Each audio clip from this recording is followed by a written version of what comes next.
Mga idol, magandang umaga sa inyong lahat. So, yun, kakagising ko lang. Tapos, nag-i-scroll ako, Facebook, nag-i-scroll ako. Nakita ko yung post ng isang classmate ko na tropa na din. So, nagulat ako, sabi ko, oh, okay to ah. So, ito yung ano niya. Basahin niyo lang, ito yung post niya.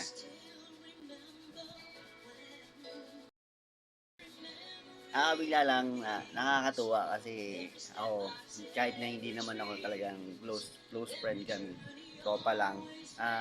Natutuwa ako kasi ah, pag nagkaroon siya ng magandang benta, ililibre niya, manlilibre siya ng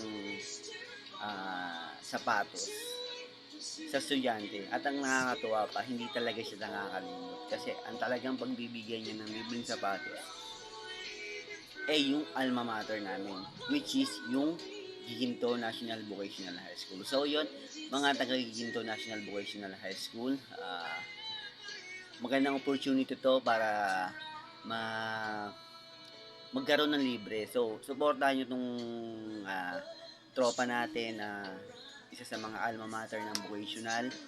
So, yun. Tuwa. Salute ako sa iyo, tol.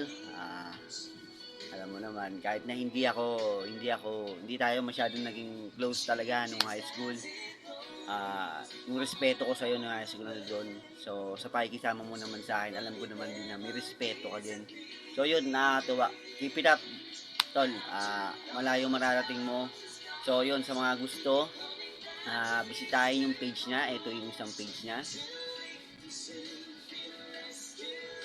At ito pa yung isa. So, yun. Sa mga kapos or sa mga talagang walang sapatos, pwede nyo siya i-PM. Malay nyo kayo mabigyan niya ng libreng sapatos. Ito, supportahan po natin to mga idol.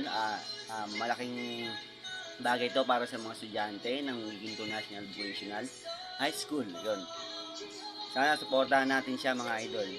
Tol, good luck. At sana minsan makabisita dyan sa bar, makapanood ng mga battles, mga tugtugan nyo. So, yon. Ingat. Give it up.